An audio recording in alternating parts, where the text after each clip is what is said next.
예, 찬송가 102장 한 장 더 찬양 드리겠습니다.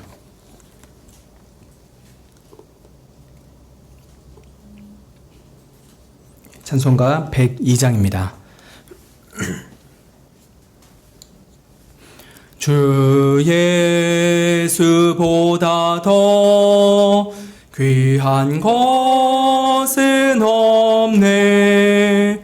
이 세상 부귀와 바꿀 수 없네. 영축을 내 대신 돌아가신 그 놀라운 사랑 잊지 못해. 세상 즐거움 다 버리고 세상 자랑 다 버렸네. 주 예수보다 더 귀한 것은 없네. 예수 밖에는 없네. 주 예수보다 더 귀한 것은 없네. 이 세상 명예와 바꿀 수 없네. 이전에 즐기던 세상 일도 주 사랑하는 맘 맺지 못해. 세상 즐거움 다 버리고 세상 자랑 다 버렸네. 주 예수보다 더 귀한 것은 없네. 예수 밖에는 없네. 주 예수보다 더 귀한 것은 없네. 이 세상 행복과 바꿀 수 없네. 유혹과 핍박이 몰려와도 주 섬기는 내 맘 뺏지 못해. 세상 즐거움 다 버리고 세상 자랑 다 버렸네. 주 예수보다 더 귀한 것은 없네. 예수 밖에는 없네.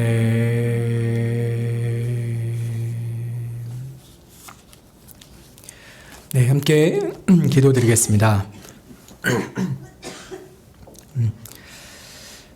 참으로 인자하시며 공의로우시며 전능하신 하나님, 우리의 지각으로 스스로 깨달아 알 수도 없고 또 우리의 본성으로 찾아 나설 수도 없는 그런 하나님이 우리에게 영의 눈을 뜨게 하시사 하나님을 보게 하시고 우리로 하나님을 아는 믿음 속에서 하루하루를 살아갈 수 있게 해주셔서 진심으로 감사를 드리옵나이다. 세상 많은 사람들이 하나님 없는 인생을 살아가며 무엇이 참된 진리인지도 모르고 참된 행복이라고는 단 한 번도 누려본 적이 없이 그렇게 허우적거리며 살고 있으나 주께서 그런 똑같은 인생 가운데서도 우리를 불러내어 주시고 하나님 안에서 인생의 참된 도리를 깨닫게 해주시며 특별히 십자가의 복음으로 말미암아 우리 인생이 참된 행복을 찾게 하여 주시고 또 누리게 하여 주셔서 감사를 드리옵나이다. 그런 십자가의 은혜로 말미암아 우리가 하나님 앞에 날마다 이렇게 서 있을 수 있으며 또한 감히 하나님의 이름을 부르고 주님께 우리의 소원을 아뢰고 우리를 도와달라 기도할 수 있음이 얼마나 큰 은혜이고 복인지 모르겠습니다. 그런 은혜와 한량없는 복을 누리면서도 참 우리가 하나님께 진심으로 감사하고 참된 순종의 열매를 맺어야 하지 못하고 맺지 못하고 주님 앞에 너무나도 많이 범죄하고 배은망덕하게 행함을 주님 앞에 회개드리옵나이다. 어쩌면 이렇게 어리석고 어쩌면 이렇게 완악하고 어쩌면 이렇게 무감각한지요.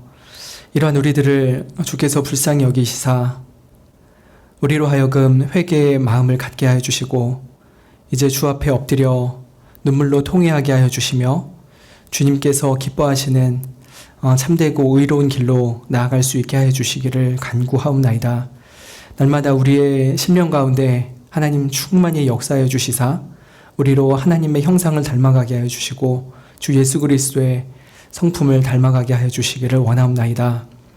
하나님, 지난 수해로 인하여서 많은 이들이 집을 잃기도 하고 전토를 잃고 또 여러 산업의 기반을 잃어버려서 망연자실하고 있습니다.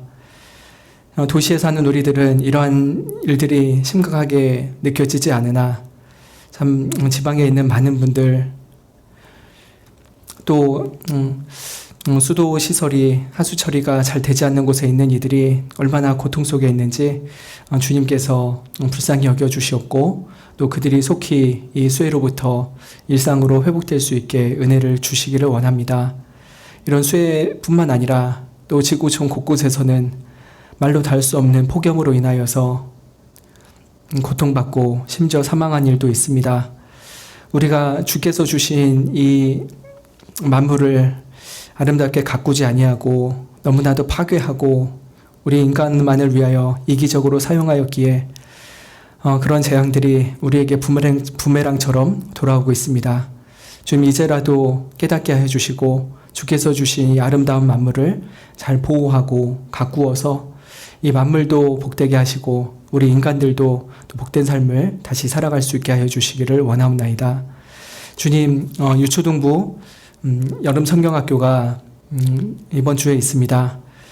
돌아오게 하시는 하나님을 우리 모든 어린이들이 만나게 하여 주시고 정말 어려서부터 몸만 교회 오는 것이 아니라 그 영혼이 하나님의 품에서 하나님을 믿고 주의 복락 가운데 살아갈 수 있게 하여 주시기를 원하옵나이다.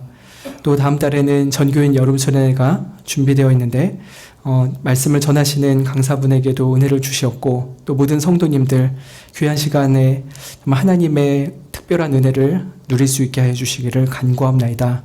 이 기도 시간 가운데 하나님께서 우리의 심령을 더욱 낮추게 하시고 또 간절한 마음 주시사 하나님 앞에 전심으로 기도하게 하여 주시기를 원합나이다.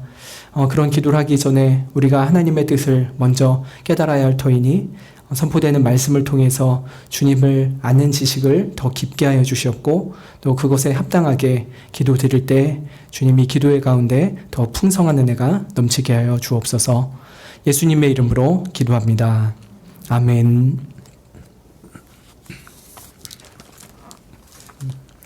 네, 이 시간 예레미야 9장 말씀 나누겠습니다.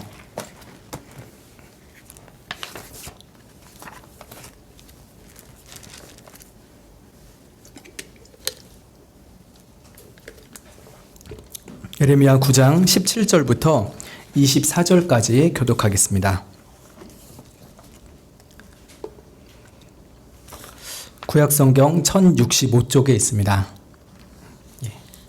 예레미야 9장 17절부터 24절까지입니다. 만군의 여호와께서 이같이 말씀하시되 너희는 잘 생각하고 곡하는 부녀를 불러오며 또 보내어 지혜로운 부녀를 불러오되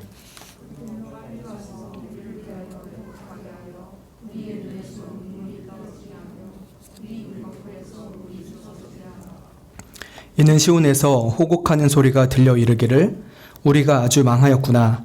우리가 크게 수욕을 당하였구나. 우리가 그 땅을 떠난 것은 그들이 우리 주택을 헐었음이로다 함이로다.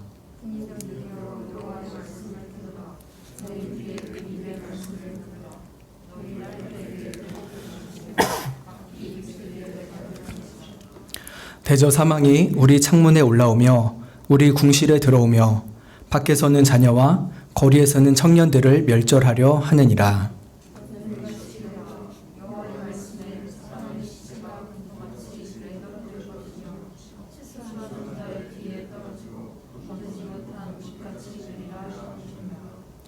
여호와께서 이같이 말씀하시되 지혜로운 자는 그 지혜를 자랑치 말라. 용사는 그 용맹을 자랑치 말라. 부자는 그 부함을 자랑치 말라. 자랑하는 자는 이것으로 자랑할지니 곧 명철하여 나를 아는 것과 나 여호와는 인애와 공평과 정직을 땅에 행하는 자인 줄 깨닫는 것이라. 나는 이 일을 기뻐하노라. 여호와의 말이니라. 아멘. 예레미야는 남유다가 패망하기 한 40여 년 전부터 사역했던 신실한 선지자이죠. 남유다의 16대 왕이었던 요시야가 13년째 통치하던 해부터 이 예레미야가 선지 사역을 시작했습니다. 하나님은 예레미야를 통해서 하나님을 배반하고 멀리 떠나 있는 남유다 백성들의 마음을 다시 하나님께로 돌이키려고 무진애를 쓰셨습니다. 오랜 가뭄을 주시기도 하고 주변국의 끝없는 침략을 당하기도 하고 또 전염병도 돌게 하여서 그들이 우상숭배와 이웃들에게 행악하였던 그 죄를 깨닫게 하시고 또 끝끝내 돌아오지 않으면 바벨론에게 멸망을 당하리라고까지 매우 구체적으로 경고를 하셨죠. 그러나 그 시대에 남유다 백성들은 극도로 강팍했습니다. 여관에서는 눈 하나 깜짝하지 않습니다. 하나님께서 이런 남유다를 보시면서 슬피 눈물을 내십니다. 9장 10절을 보실까요? 내가라고 하는데 이것은 여호와 하나님입니다. 내가 산들을 위하여 곡하며 부르짖으며 광야 목장을 위하여 슬퍼하나니 이는 그것들이 불에 탔으므로 지나는 자가 없으며 거기서 가축의 소리가 들리지 아니하며 공중의 새도 짐승도 다 도망하여 없어졌음이니라. 산들이 그리고 짐승들이 해를 입은 것을 슬퍼하는 것처럼만 보이지만 사실 그것의 근본 원인인 남유다의 패망으로 인하여서 하나님은 더욱 슬퍼하시는 것입니다. 하나님은 이렇게 슬퍼하시지만 이스라엘 백성들은 슬픔이 없습니다. 뭐가 그렇게 좋은지 희죽희죽거리면서 그저 자신들의 죄악을 즐기면서 하루하루를 살아가죠.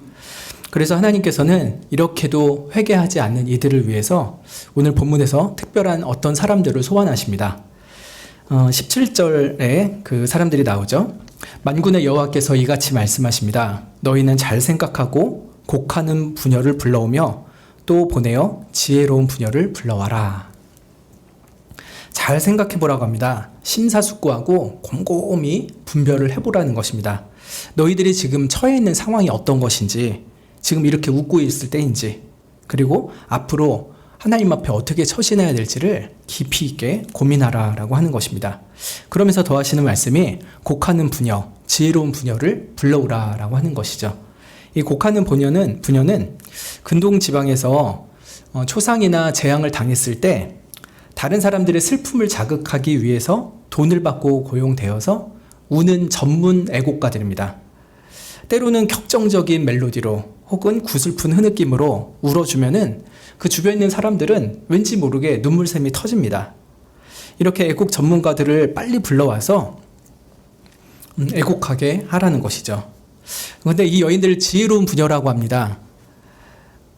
남유다 백성들은 참으로 어리석어서 자신들의 죄악도 또 임박한 하나님의 심판도 모르지만 이 여인들의 곡소리를 통해서 그들의 죄악을 깨닫고 또 하나님의 심판을 일깨우게 하시기 때문에 이들을 지혜로운 부녀라고 하는 것이죠. 무엇을 위해서 이 여인들을 부르라고 하십니까? 18절에 그들로 빨리 와서 우리를 위하여 애곡하게 하여 우리 눈에서 눈물이 떨어지게 하며 우리 눈꺼풀에서 물이 쏟아지게 하라 라고 합니다. 예레미야가 자신을 남유다 백성들의 한 일원으로서 취급하면서 우리라고 말을 하죠. 그리고 그녀들을 빨리 오게 하여서 우리 남유다 백성들 위해서 애곡하게 하라라고 합니다. 우리 눈에서 눈물이 떨어지게 하고 우리 눈꺼풀에서 눈물이 물처럼 흐르게 하기 위해서는 이런 여인들이 꼭 필요했습니다. 왜냐하면 이스라엘 백성들이 마음이 너무 돌멩이처럼 딱딱하게 굳어 있었기 때문이죠. 하나님은 이사야에 이어서 예레미야까지 보내셔서 엄중한 심판을 경고하시지만 그들의 마음은 돌멩이 같습니다. 돌멩이에선 물이 안 나오잖아요. 이 돌멩이 같은 사람들의 마음속에는 눈물이 나오질 않습니다. 하나님께서 아무리 경고하시고 또 때로는 협박하시고 때로는 어루어셔도 이들은 하나님의 어떤 말씀에도 반응을 하지 않습니다. 양심이 화인 맞아서 무감각하게 죽어있기 때문이죠.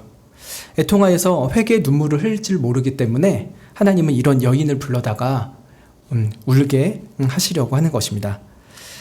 19절에 이렇게 여인들을 불러와야 하는 이유가 더 구체적으로 있습니다. 이는 시온에서 호곡하는 소리가 들려 이르기를 우리가 아주 망하였구나. 우리가 크게 수욕을 당하였구나.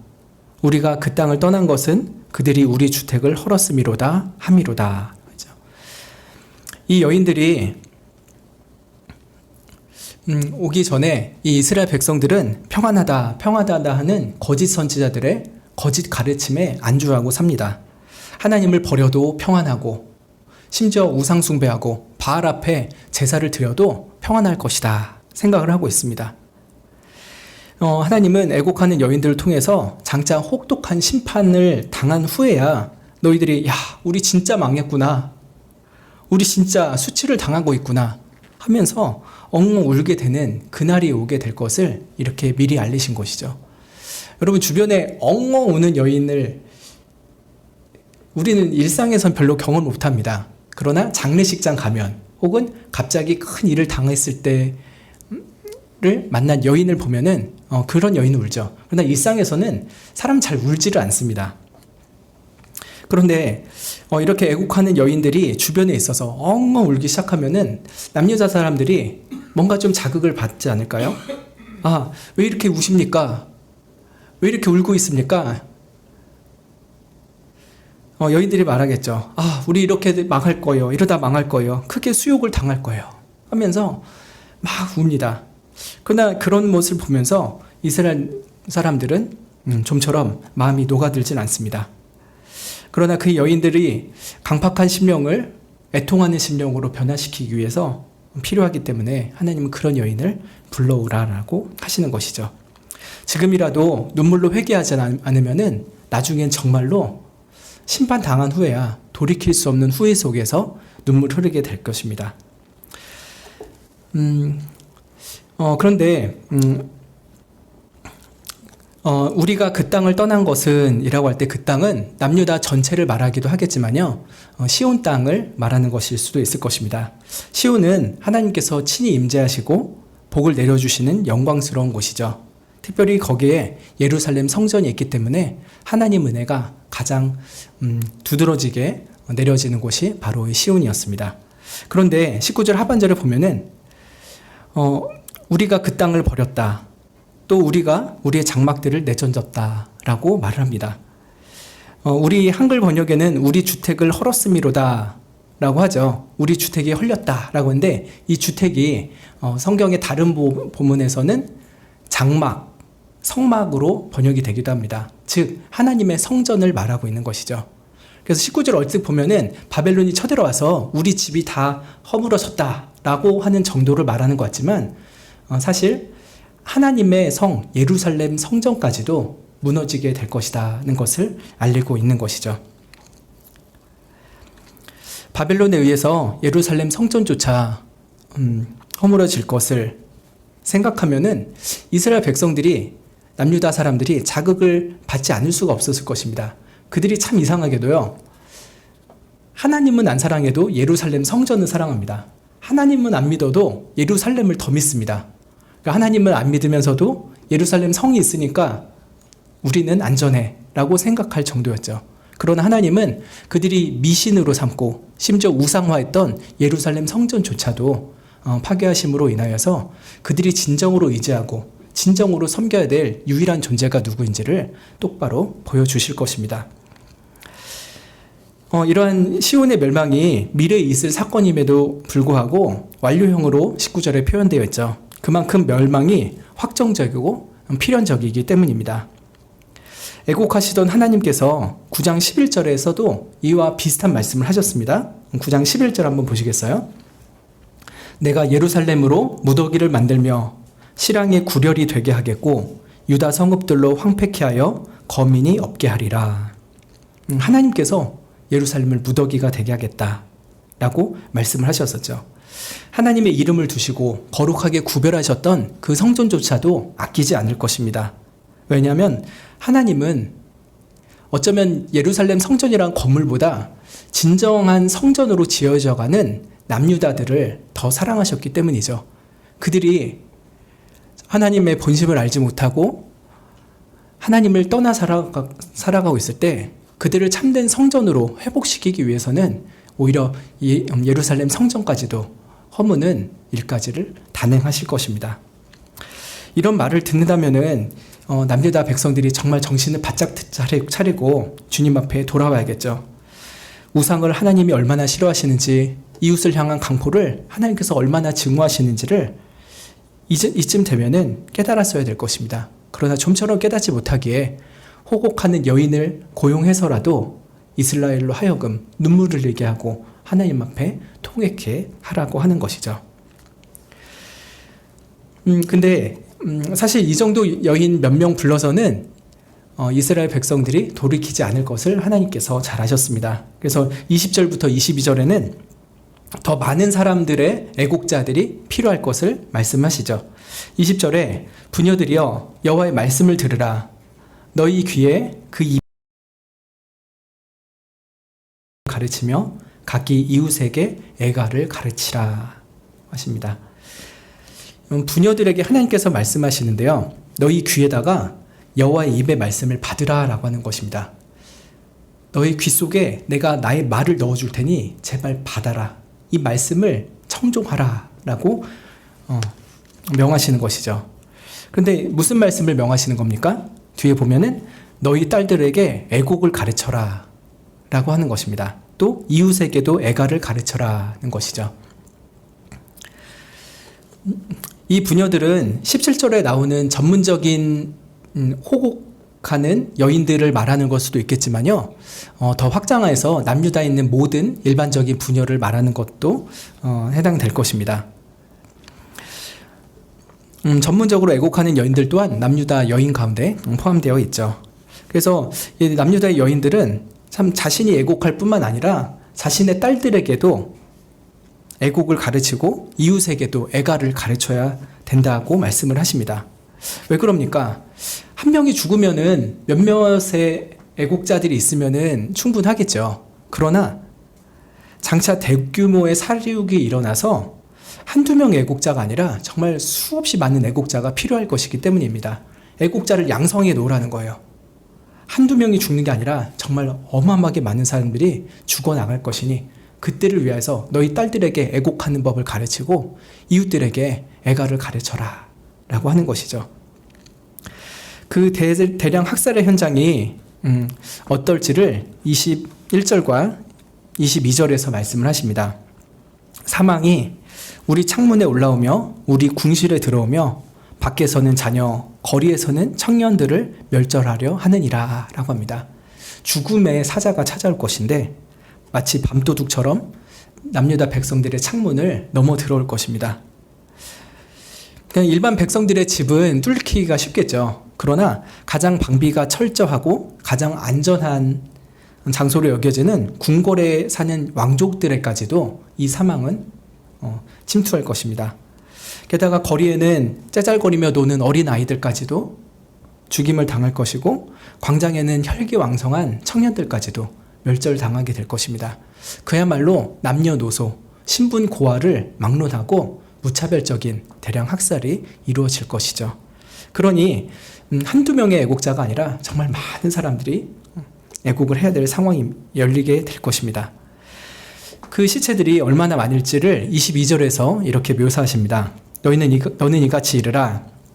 여호와의 말씀에 사람의 시체가 분토같이 들에 떨어질 것이다. 추수하는 자의 뒤어 떨어지고 거두지 못한 뭇같이 될 것이다. 라고 하죠. 사람의 시체가 배설물처럼 여기저기 흩어지고 귀중히 여김을 받지 못하는 때가 올 것입니다. 시체가 한두 구면은 어떻게든 정성스럽게 장례를 치르려고 하겠죠.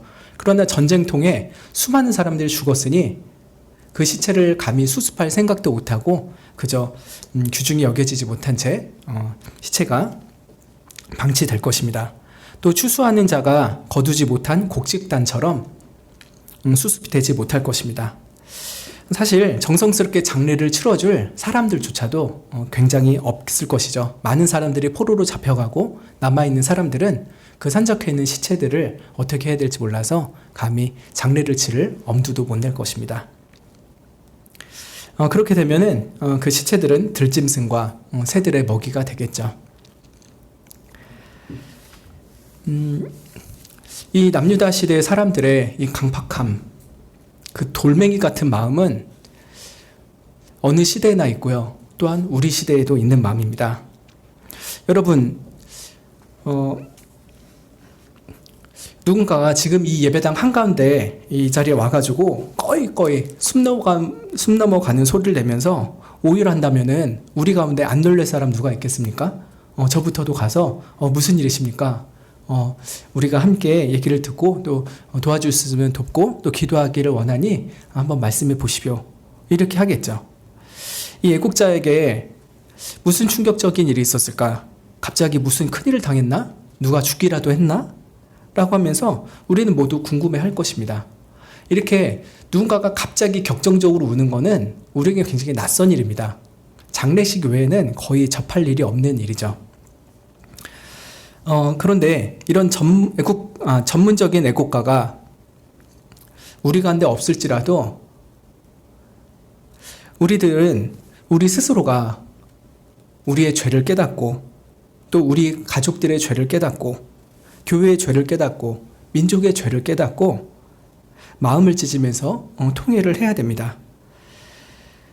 마음이 돌멩이 같아서 물이 나오지 않는 돌멩이처럼 우리 마음속에 눈물이 마르고 참된 회개가 언제였는지조차도 기억이 안 난다면은 우리에게는 정말 하나님께서 보내시는 눈물 흘리게 할 자가 반드시 필요합니다. 성령 하나님께서 우리 마음 가운데 상하고 토해하는 심령을 불러일으켜서 우리로 하여금 죄를 깨닫게 하시고 또 그 앞에 회개케 하시는 그런 은혜가 반드시 필요한 것이죠. 행여나 우리 마음이 요새 무슨 말씀을 들어도 무감각하고 애통하는 마음, 부드러운 마음이 사라져 있다면은 오늘 말씀을 통해서 우리가 새로운 기도를 다시 시작해야 될 것입니다. 돌멩이 같은 우리의 심령을 부드럽게 하여 주시고 우리 눈에서 참 눈물의 회개가 있고 마음을 찢는 통회함이 있게 해주시기를 하나님 앞에 간구해야 될 때입니다. 그저 하나님 앞에서 평안하다 하면서 우리의 죄를 가볍게 여기고 회개치 않는다면은 정말 하나님의 마음이 너무나도 고통스러울 것입니다. 울어야 되는 건 우리인데 우리가 울지 않으면 하나님이 우십니다. 이들이 이렇게 강팍하니 어찌할꼬, 이들을 어찌할꼬 하면서 하나님이 눈물을 흘리실 것입니다. 그래서 우리는 하나님 앞에 간절히 기도해야 될 것입니다. 주님, 나의 눈에 참된 애통하는 마음을 주시고 회개의 눈물을 주시옵소서. 라고 주님께 기도해야 되는 것이죠. 그런데 이 남유다 백성들은 이렇게 공포스럽도록 엄중히 경고하시는데도 왜 이렇게 하나님의 심판의 말씀에 대해서 눈 하나 깜짝 안 하는 겁니까? 왜 그렇게 강박하고 왜 그렇게 회개치 않는 걸까요? 왜냐하면 하나님 말고 믿는 구석이 따로 있기 때문입니다. 하나님 말고 의지할 것이 따로 있기 때문입니다. 우리 어린이들이 그렇죠. 자녀들 어렸을 때는 엄마 아빠 말고는 없어요, 세상에. 그래서 엄마 아빠한테 혼나고 엄마 아빠한테 미움받는다 생각하면은 아이는 막 자지러집니다. 안 돼, 미안해요, 엄마 잘못했어요, 아빠 다시는 안 그럴게요, 그러죠. 근데 애가 좀 크고 부모님 없이도 살 수 있을 것 같고 또 따로 믿는 구석이 있다면은 부모님한테 그렇게 엎드리지 않습니다. 아, 나 여기 나가도요, 나 재워줄 친구 있고 내가 전화 한 통만 하면은 며칠은 재워줄 친구들이 있어요 하면서 부모님 없이도 따로 살 수 있다는 생각이 있다면은 굳이 부모님한테 엎드리지 않습니다. 근데 남유다 백성들도 마찬가지죠. 하나님밖에 없어요, 하나님 외에는 저의 복이 없어요 라고 생각한다면은 그들은 하나님이 그렇게 경고하시면 바짝 엎드리겠죠. 하나님, 정말 잘못했습니다. 저의 죄가 허다하여 하나님 앞에 진노를 받을 수밖에 없으나 주께서 나를 내치시면 제가 어디 가서 살겠습니까? 회개하니 엎드려 자복하니 용서해 주십시오 라고 하겠죠. 그러나 남유다는 하나님 없어도 이제 살만합니다. 믿는 구석이 따로 있기 때문이죠.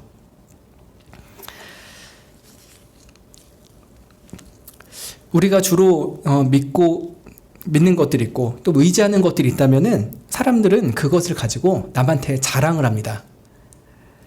어떤 사람은 돈을 신처럼 믿습니다. 그리고 그 돈이 자기한테 많으면은 나를 도와줄 신이 많은 거잖아요. 그러면은 자기에게 있는 그 돈이라는 신을 남한테 자랑하고 싶어 합니다. SNS에 예를 들어 인스타그램이나 페이스북 같은 데 보면은 자기 통장 잔고 사진 찍어 올리는 사람 본 적 있으십니까? 전 뭐 해봐야 별것도 없으니까 그러긴 한데 정말 그 돈을 어마어마하게 번 사람 있잖아요. 뭐 아파트 몇 채 해가지고 돈 쉽게 번 사람, 주식 투자했는데 그 종목에서 대박이 난 사람, 통장 잔고를 이렇게 찍어가지고 자랑을 합니다. 그럼 주변 사람들은 와, 어떻게 이렇게 몇 년 만에 이렇게 돈이 불어있지? 비결 좀 알려주세요. 부럽습니다. 갓생을 사셨네요. 이러면서 되게 부러워합니다. 그러면 또 그걸 SNS에 올린 사람은 은근히 또 이제 교만함이 올라오고 더 돈을 많이 벌어서 사람들한테 더 인정받아야겠다 하는 생각을 하겠죠.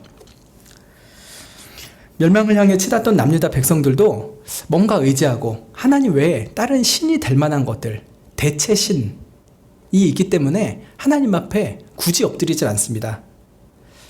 주로 대표적인 것들이 23절에 있는 것처럼 세 가지이죠. 지혜와 용맹과 부함입니다. 지혜 있는 사람들은 자기의 지혜를 의지하고 또 그것이 자기를 아주 행복하게 잘 살 것이라는 자랑을 합니다. 나 이런 대학 나왔어. 나 이 정도 학력 있고 내 지식의 수준이 이 정도야. 내 영역에 있어서 전문성을 이렇게 인정받았지 하면서 자신의 지식을 자랑을 합니다. 또 용사들은 자기의 힘을 의지하며 자랑을 하죠. 부자들은 그 재산을 의지하면서 또 자랑을 합니다. 이들의 마음속에는 하나님은 없습니다. 하나님 없이도 나는 이 지혜 가지고 이 정도 힘 가지고 또 이 정도 돈 가지고 충분히 잘 살 수 있어 라고 하면서 의기양양하죠. 여러분, 정말 똑똑한 사람 중에, 그리고 정말 권력이 강력한 사람 중에, 그리고 정말로 재산이 많은 사람 중에 하나님 앞에 지극히 겸손한 사람 본 적 있으십니까? 와, 저 사람은 다 가졌는데도 이렇게 겸손하나? 신앙까지 가졌네? 라고 할 만한 그런 사람 본 적 있으십니까? 저는 많이는 못 본 것 같아요. 그만큼 사람들은 자기에게 뭔가 있다라고 하면은 그것을 의지하고 그것 때문에 어깨에 힘이 팍 들어가고 그것 때문에 자랑하고 삽니다. 그러나 하나님은 그렇게 자신의 지혜와 힘과 재산을 자랑하면서 하나님을 의지하지 않던 남유다 백성들에게 이렇게 말씀을 하십니다. 23절에 여호와께서 이렇게 말씀하시되 지혜로운 자들은 그 지혜를 자랑치 말아라 라고 먼저 말씀하시죠. 진정한 지혜는 무엇입니까? 여호와를 경외하는 것입니다. 그러나 미련한 자는 지혜와 훈계를 멸시하죠. 하나님을 경외하지 않는 지혜라는 것은 그저 미련한 자의 헛된 지혜일 뿐입니다. 그런 사람을 헛똑똑이라고 하죠. 굉장히 똑똑한데 사실은 헛된 똑똑입니다. 이 세상에서는 자신의 지혜를 가지고 굉장히 남한테 내세울만 하고 인정받을만 하지만 하나님 앞에서 그 사람은 그저 헛똑똑일 뿐인 것입니다. 그런 거 자랑하지 말라 하십니다. 타락한 인간에게서 나오는 지혜와 그 지식이라는 것은 하나님의 심판을 피할 수도 없고 면할 수도 없는 것입니다. 하나님의 임박한 심판 앞에 인간의 그 알량한 지혜라는 것은 무력하기 짝이 없는 것이죠. 그러니 너희들 이 남녀가다가 망해가는 이 순간 앞에 너희 지혜를 자랑하지 말아라 라고 말씀을 하십니다. 또 용사는 그 용맹을 자랑치 말라라고 두 번째로 말씀하시죠. 여기서 용맹은 힘이라고도 생각할 수 있겠는데 물론 고도의 훈련으로 인해서 갖게 된 육체적인 힘을 말할 수도 있겠죠. 그러나 그것에 확장하여서 정치적으로나 외교적으로나 군사적으로나 가지고 있는 권력을 포함하는 말이기도 합니다. 남유다의 그 어떠한 근육질의 용사라도 하나님의 혁혁한 진노를 감당할 수 없을 것입니다. 아수르의 군화와 또 바벨론의 칼날을 아무리 근육이 탄탄하 할지라도 어떻게 이길 수 있겠습니까? 주변에 어떤 우상숭배 국가와 외교를 잘 맺고 그들로부터 동맹을 맺는다 할지라도 하나님의 심판 앞에서 그들을 도와줄 수 있는 나라는 단 하나도 없을 것입니다. 그래서 용사는 그 힘을 자랑치 말라라고 합니다. 내 앞에 감당할 수 있겠니? 라고 하는 것이죠. 또 세 번째로는 부자는 그 부함을 자랑치 말라라고 합니다. 그 어떤 금은 보화로도 바벨론의 침공을 막을 수가 없죠. 그리고 오히려 전쟁터에는 돈 많은 사람들이 더 빨리 표적이 되기도 합니다. 돈이 많다고 이 동네의 유지가 저 사람이라고 하면 그 집 가가지고 그 집에 있는 곡간부터 털어내는 것이 침략군들의 습성이죠. 시편 52편 7절에 의인들이 악인이 망하는 것을 보면서 이렇게 말할 것이라 합니다. 이 사람은 하나님으로 자기 힘을 삼지 아니하고 오직 그 재물의 풍부함을 의지하며 제 악으로 스스로 든든케 하던 자라 하리로다. 하나님을 자기 힘으로 삼지 않는 자, 대신 자기의 돈을 의지하고 자기의 악으로 스스로를 방비하며 살았던 그 사람이 반드시 망할 것이라 합니다. 왜 그러냐? 하나님이 영영이 그를 멸하실 것이고 그를 취하여서 장막에서 뽑아내고 생존하는 땅에서 그 뿌리를 빼어버리실 것이기 때문이라 합니다. 이 지혜로운 자, 또 힘 있는 자들, 또 돈이 많은 자들이 상대해야 되는 것은 인간의 또 다른 사람이 아닌 것입니다. 인간을 초월한 하나님과 싸워야 되는 것입니다. 이 인간의 어리석은 교만자들은 자기가 누구랑 싸우고 있는지를 모르고 있는 것이죠. 진정한 지혜자이시며 또 만왕의 왕이시고 만군의 주이신 하나님과 싸우고 있다는 것을 알지를 못하기 때문에 그저 자기가 가진 조금의 지혜, 그 약간의 힘, 그 알량한 얄팍한 재산 가지고서 하나님과 겨루어 이겨보겠다고 생각을 하는 것입니다. 사실 여러분, 지혜나 힘, 부함 자체는 악이 아니죠. 도리어 하나님께서 일반적인 은총 가운데 사람들에게 주시는 선물 중에 일부라 할 수 있을 것입니다.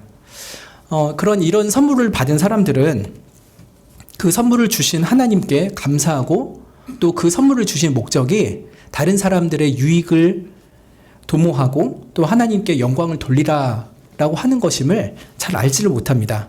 그래서 마치 그것을 스스로 다 갖고 있는 것이냐, 마치 스스로 똑똑해지고 스스로 권력을 갖고 스스로 재물을 축적한 것이냐 착각을 하면서 하나님을 잊어버립니다. 대신에 자기의 허황된 망상에 빠져서 나는 이 지혜와 이 힘과 이 재산이 있으니 이 세상 영원히 가장 강력한 자로 살아갈 것이다. 내 마음대로 휘젓고 살 수 있을 것이다. 라는 생각을 합니다. 요새 매스컴을 봐도 그런 거를 늘 느끼죠. 위정자들, 참 똑똑하고 잘난 사람들이죠. 어떤 이들은 집안도 좋고, 대대손손, 참 유력한 가문에서 태어나고, 공부도 쉽게 잘하고, 또 높은 권력의 자리를 차지하기도 합니다. 그러나 그렇게 똑똑하고 잘났다면은 그런 지혜를 주신 하나님께 감사하며 또 이웃과 국민들을 위해서 봉사해야겠죠. 그러나 그러기보다는 오히려 없는 사람들을 무시하고 교묘하게 법망을 피해가면서 자신들의 이익을 더 도모합니다. 또 조금이라도 힘이 있는 사람은 힘 없는 사람들한테 의스대고 남을 괴롭히기도 하죠. 푸틴같이 멀리 있는 권력자들 뿐만 아니라요, 요새 몇몇 교사들을 죽음으로 몰고 가겠던 학부모들도 그렇죠. 자기 자식에게 정서적 학대를 하여서 선생님들을 너무나도 심하게 괴롭히고, 그 초등학교 교사를 시작한 지 2년밖에 안 되는 그 어린 교사가 자기 학교에서 극단적인 선택을 하는 일로 몰리기도 하는 것입니다. 그 약간의 힘 가지고 그렇게 그 연약한 초등 교사를 집요하게 물어뜯고 공격하는 것으로 무슨 만족을 찾으려고 하는지 참 알 수가 없는 일이죠. 그러나 그런 힘이 있는 사람은 또 그걸 가지고 즐깁니다.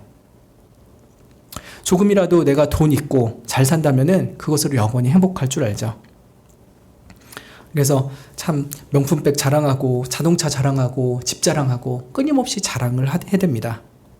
그러나 문제는 세상 사람들이 그런다 치더라도 성도들까지도 그런 것들에 마음이 흔들린다는 것입니다. 물론 우리가 전적으로 나는 그런 거 자랑하며 살 거야 이렇게까지는 안 가지만 은근히 부럽고 은근히 나도 그렇게 살아보면 좋겠고, 왜 하나님은 나에게 저 같은 삶을 주지 않으실까 하면서 살짝 하나님 앞에 삐지기도 하죠. 그래서 성도들조차도 세상의 자랑거리들을 몇 가지 좀 주워 보려고 밤낮으로 몸부림치기도 합니다.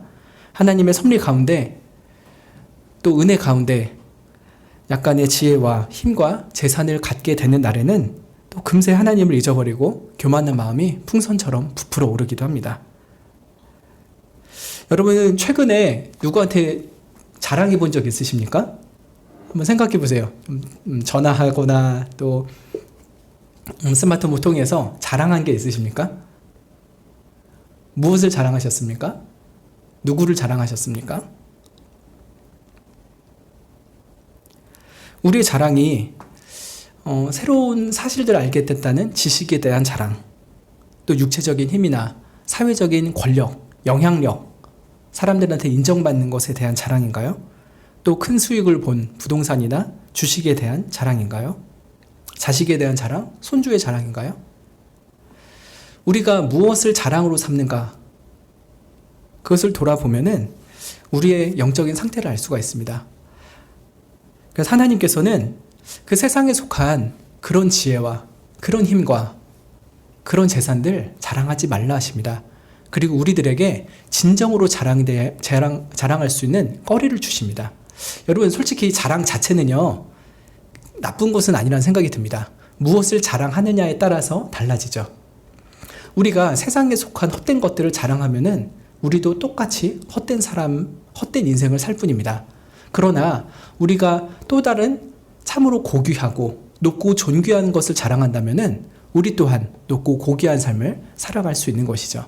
그래서 하나님께서는 우리들에게 어떤 자랑도 하지 말고 정말 이렇게 쪼그라들어서 찌그러진 인생 살아라, 그렇게 하지 않으십니다. 오히려 우리에게 진정으로 자랑할 것, 너무나도 높고 아름다운 가치가 있는 것을 우리에게 주시면서 그것 자랑하며 살아라.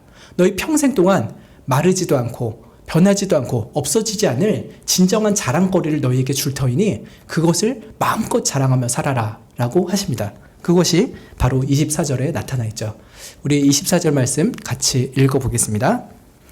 자랑하는 자는 이것으로 자랑할지니 곧 명철하여 나를 아는 것과 나 여호와는 인애와 공평과 정직을 땅에 행하는 자인 줄 깨닫는 것이라. 나는 이 일을 기뻐하노라. 여호와의 말이니라. 하나님은 우리에게 모든 자랑거리를 뺏어가시려는 게 목적이 아닙니다. 오히려 우리에게 진정한 자랑거리를 주시려는 것이 하나님의 본심이죠. 무엇을 자랑하라 하십니까? 바로 하나님을 아는 것을 자랑하라 라고 하십니다. 이것은 믿음 없는 신학자들이 성경 지식을 자랑하고 신학적인 자신의 업적을 자랑하는 것과 다릅니다.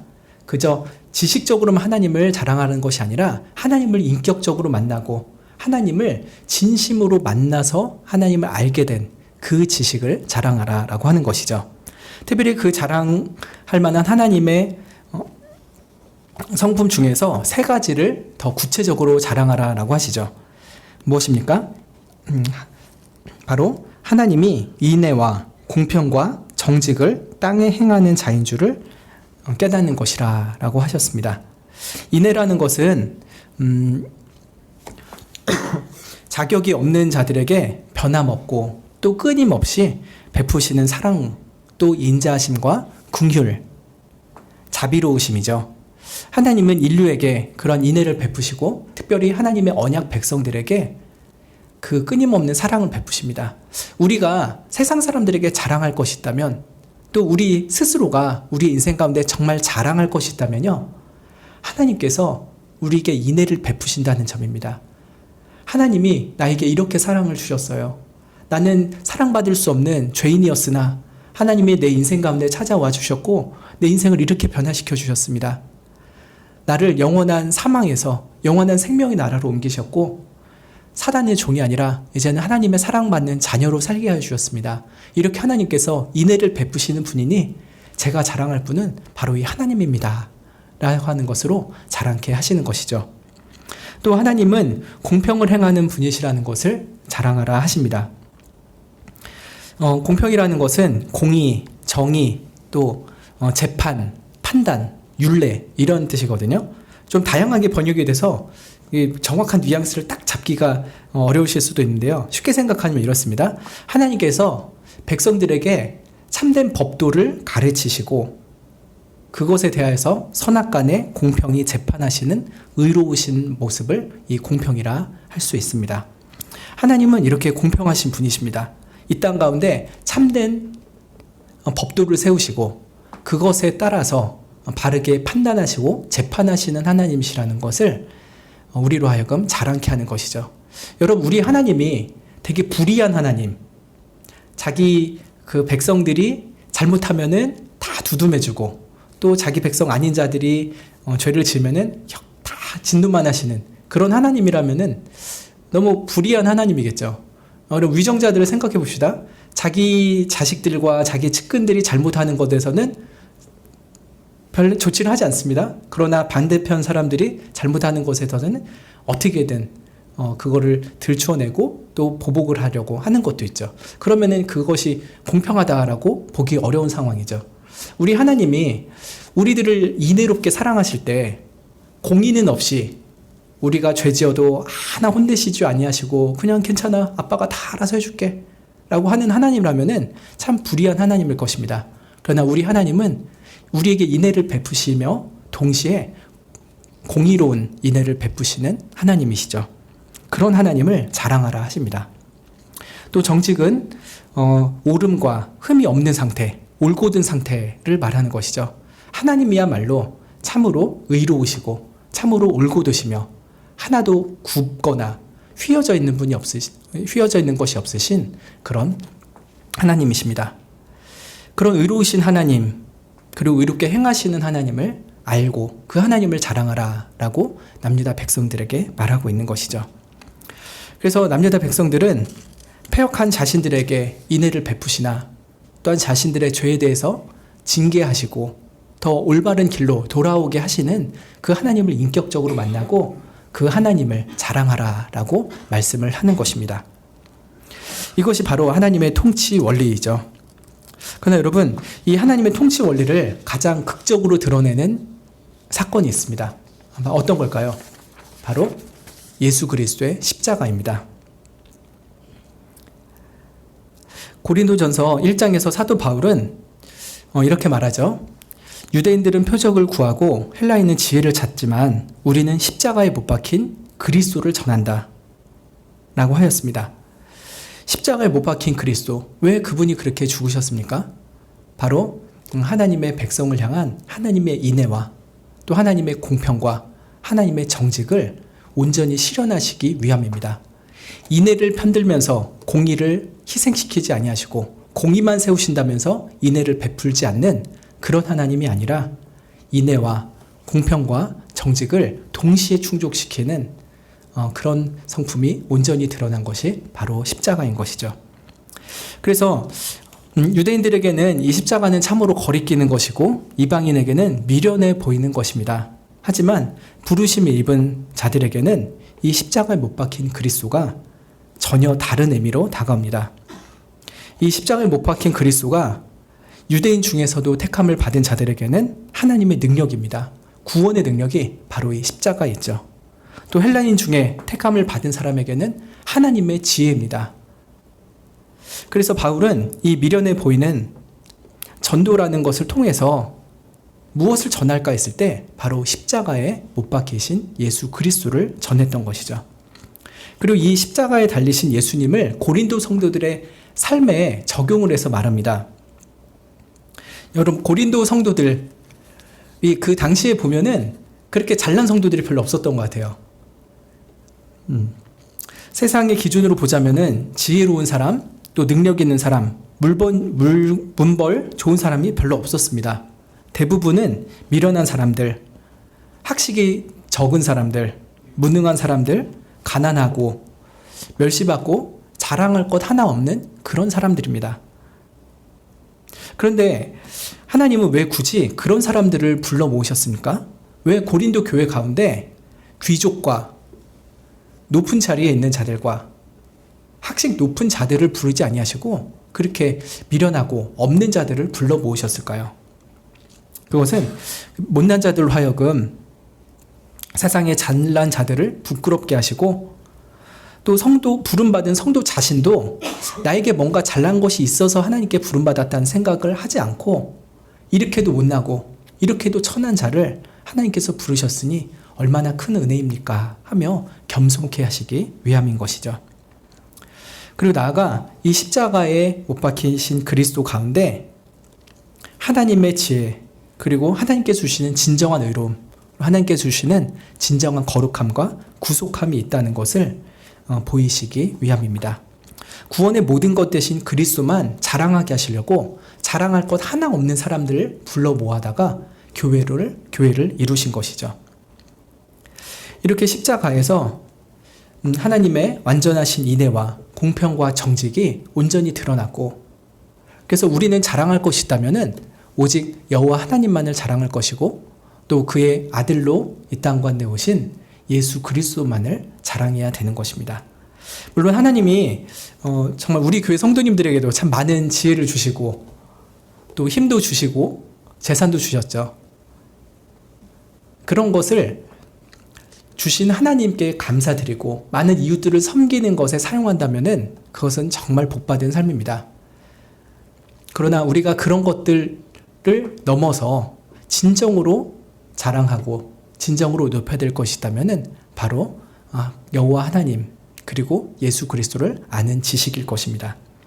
그래서 사도 바울은 아마도 예레미야 9장 24절 말씀을 인용해서 이렇게 고린도전서 1장 31절에서 말합니다. 기록된 바 자랑하는 자는 주 안에서 자랑하라 함과 같게 하려 함이라.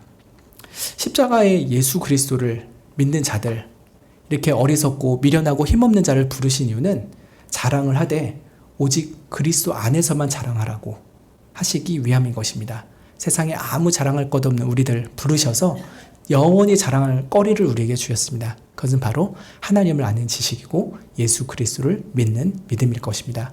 그 은혜를 주신 하나님께 진심으로 감사할 기도를 드리면 좋겠습니다. 그리고 우리가 세상의 지혜와 힘과 부를 가지고 있는 사람들 부러워하지 아니하고 오히려 이 땅 가운데 인애와 공평과 정직을 행하시는 하나님을 알게 하신 이 은혜 받은 인생을 인하여서 감사하면 좋겠고, 또 주변 사람들에게도 진정한 자랑거리인 하나님만을 자랑하는 우리가 되면 좋겠습니다.